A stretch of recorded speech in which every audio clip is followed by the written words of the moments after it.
The fastest player in the history, 30-year history of the WNBA, the fastest player in the history of all of the WNBA's time to reach 600 assists.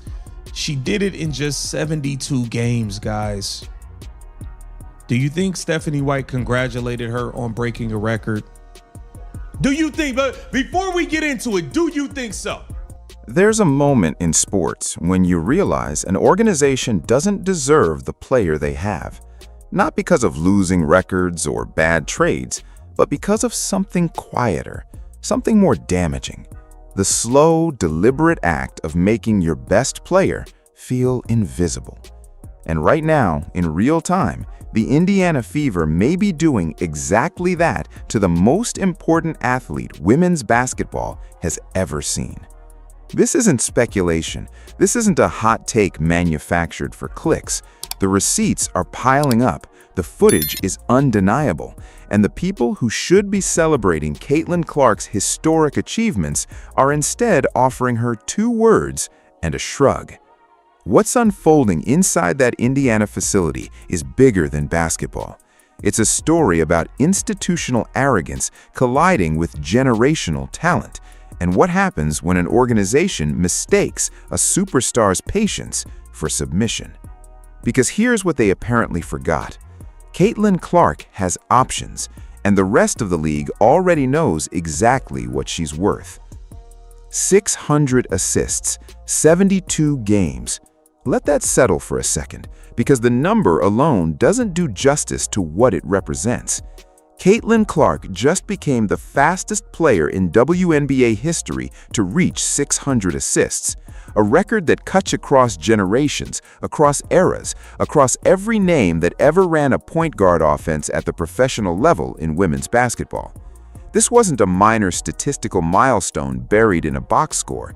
This was history, written in real time on live television. So when the final buzzer sounded and the Indiana Fever walked off the floor with a win, you'd expect the locker room to feel like a celebration.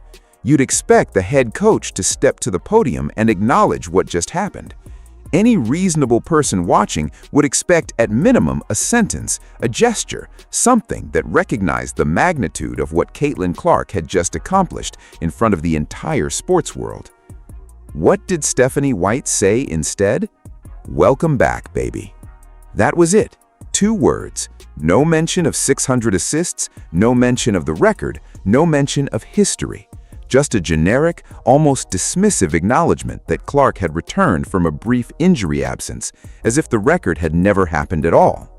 Clark's response said everything. She looked directly at her coach and said, "I played 2 days ago. What do you mean, welcome back? How about congratulations on breaking a record, 600 assists in 72 games, the fastest player in history to do it?" The silence that followed was deafening. And it wasn't a one-time oversight, because when Kelsey Mitchell broke her own record at Indiana, Stephanie White made sure the moment was acknowledged. The energy was different, the recognition was real. But for Clark, the player who has single-handedly driven WNBA viewership to levels the league has never seen, nothing. A blank, hollow welcome back and a move to the next topic. You can call that a coincidence once. When it becomes a pattern, it stops being accidental and starts looking intentional. And that distinction matters more than most people are currently willing to admit. While the record situation was playing out publicly, there was another pressure point quietly building beneath the surface inside the Indiana Fever, one that speaks to just how much tension has accumulated between Clark and the officiating environment surrounding her games, and how that tension is being managed, or rather mismanaged, at the coaching level. Caitlin Clark is currently sitting on 5 technical fouls. For context, a 6th technical in certain situations doesn't just mean a fine, it starts edging towards suspension territory. The Indiana Fever, an organization that has built its entire commercial identity around Clark's presence, is now one bad call away from potentially watching her sit out a game.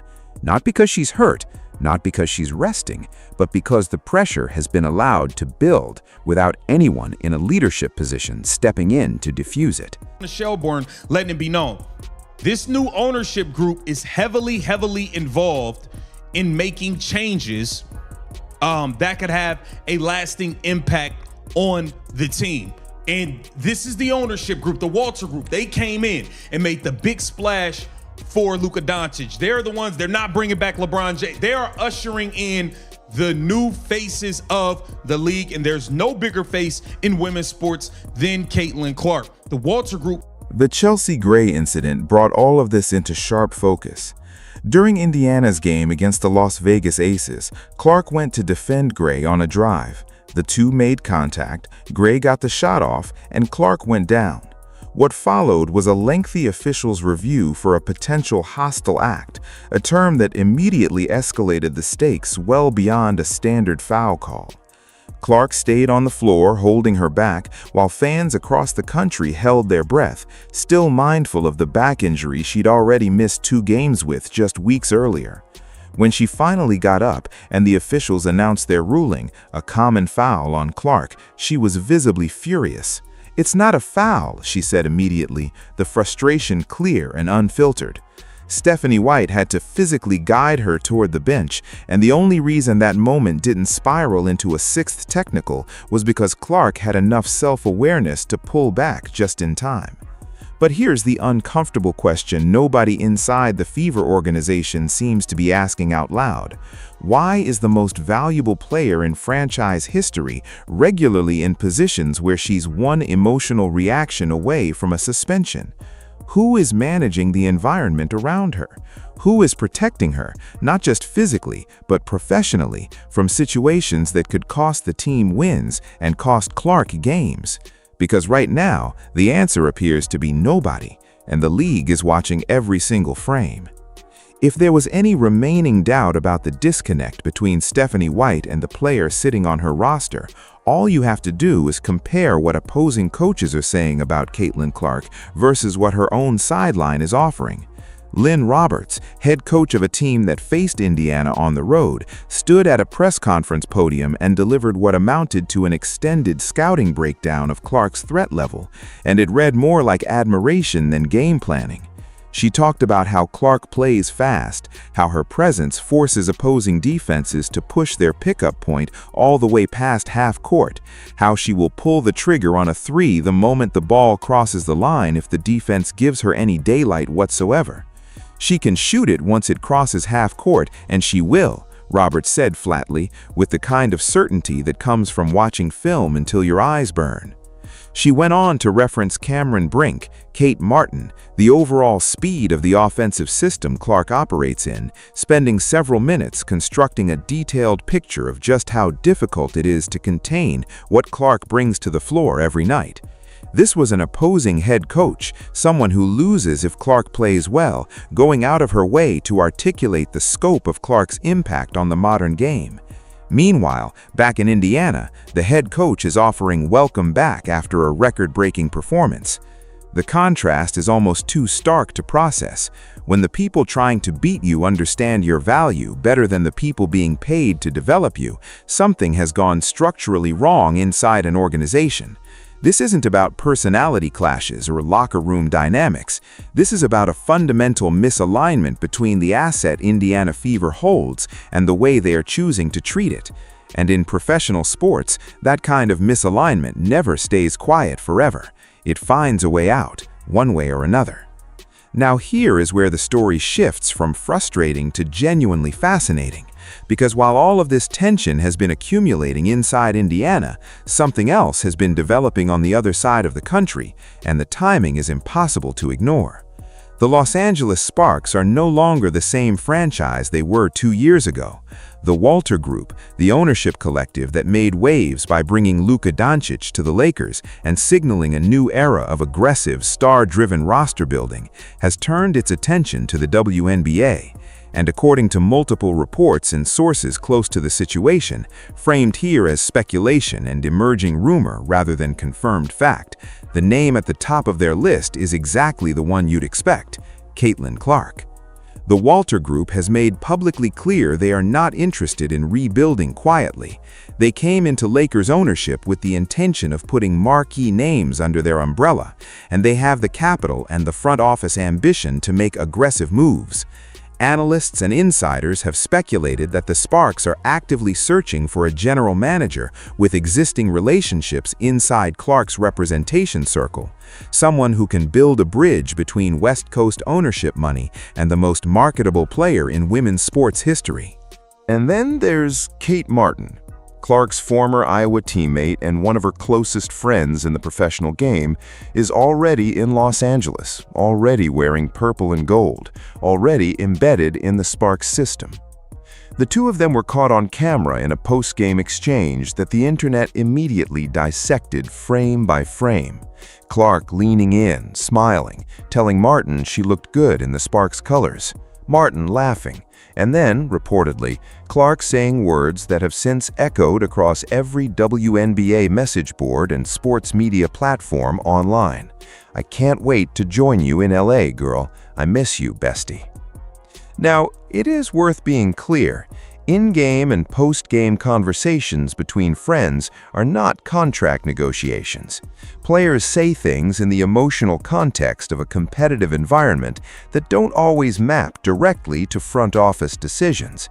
Rumors of this nature should always be treated carefully and considered unconfirmed until there is official documentation or verified reporting behind them.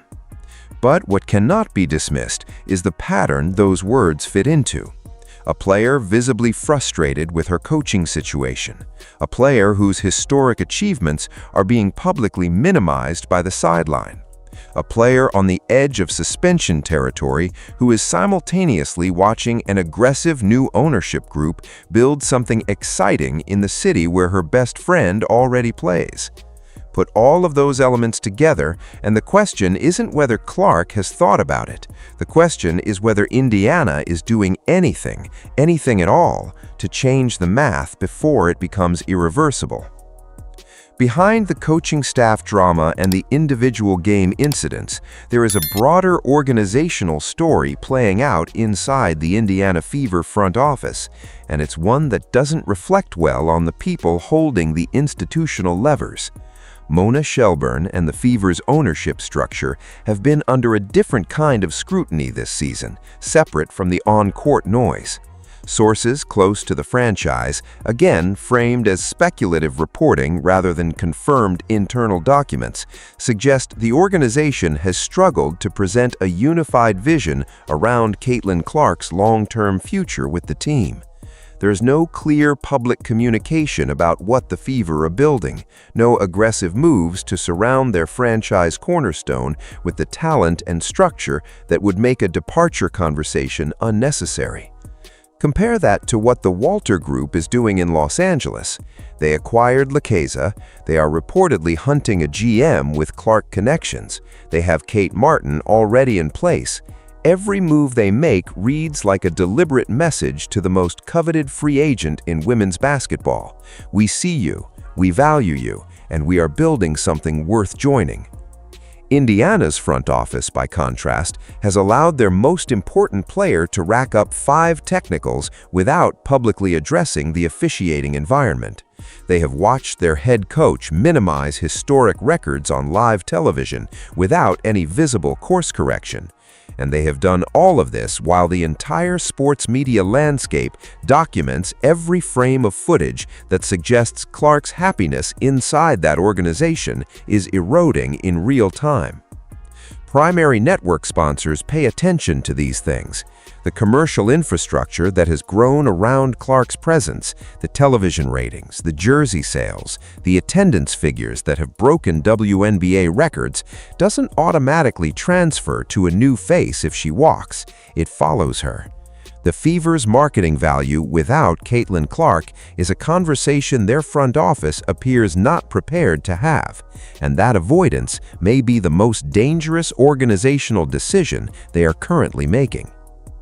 Zoom out for a moment from the individual incidents and the coaching dynamics and the LA rumors and look at what this situation represents for the WNBA as an institution. Women's basketball is in the middle of the most significant commercial expansion in its history.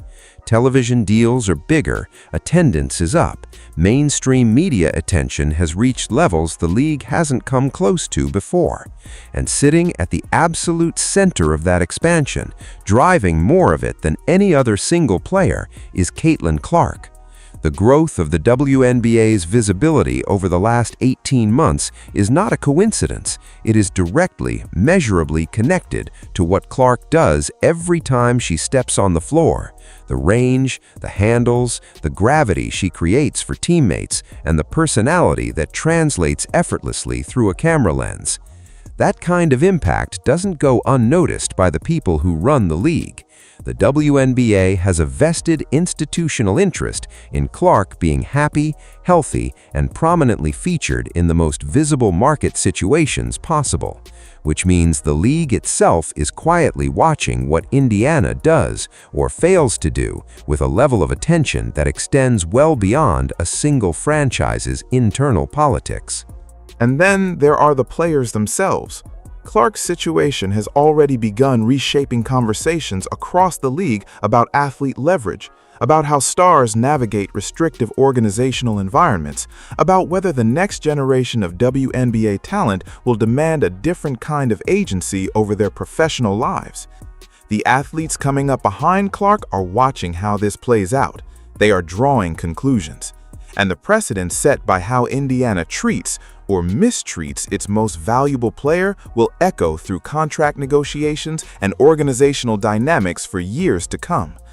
This is no longer just a fever problem. It is a league-wide conversation that Clark is sitting at the center of, whether she chose that position or not. Let's be direct about what Indiana Fever actually needs to do. Not in the abstract organizational buzzword sense, but in the specific, concrete, urgent sense that the situation demands. Stephanie White needs to publicly and clearly acknowledge Caitlin Clark's achievements, not in the boardroom, not in a carefully worded press release written by a communications team at midnight, on the podium, in real time, in front of the cameras that broadcast every post-game press conference to millions of people. The record-setting moments, the historic assist totals, the performances that keep opposing coaches up at night designing defensive schemes, those things deserve direct, unambiguous recognition from the person standing at the front of the locker room. That's not a demand, that's the baseline expectation of professional coaching. The technical foul situation needs active management. 5 technicals is a yellow warning light that has been flashing inside that organization for weeks, and the response from the sideline has been reactive rather than proactive. Guiding Clark to the bench after the fact is not a strategy. Creating an environment where her frustration doesn't reach that boiling point in the first place is a strategy. And it requires the coaching staff to do the difficult relational work of understanding what Clark needs from a leadership standpoint and actually providing it. The front office needs to make a move, not a press release, not a supportive quote from an anonymous executive, a tangible, visible, on-the-record commitment to building the kind of roster and environment that removes any rational argument for Clark to consider her options elsewhere.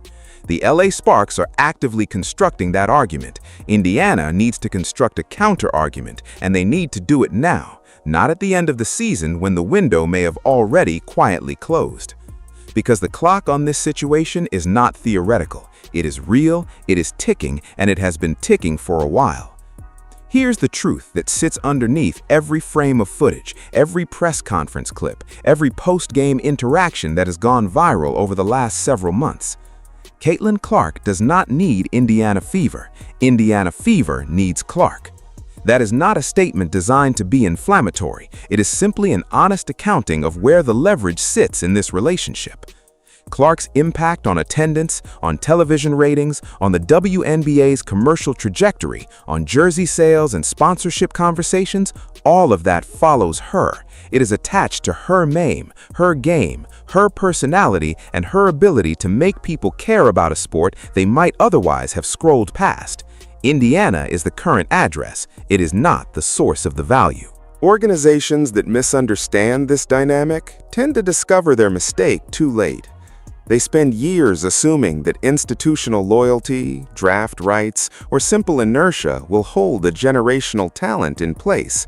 And then one day, the player makes a phone call, a contract expires, a decision gets made, and the franchise wakes up trying to explain to sponsors and fans how they let the most important player in their history walk toward a better situation that a competitor was smart enough to offer.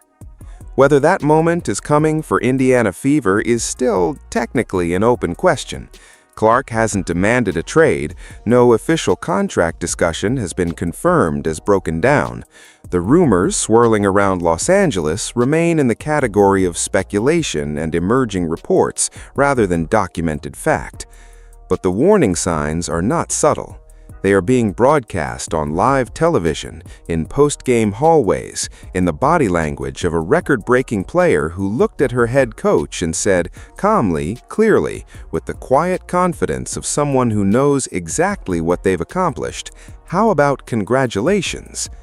The question now isn't whether Indiana Fever sees what's happening. The question is whether they are willing to do anything about it before the most important decision in franchise history gets made for them.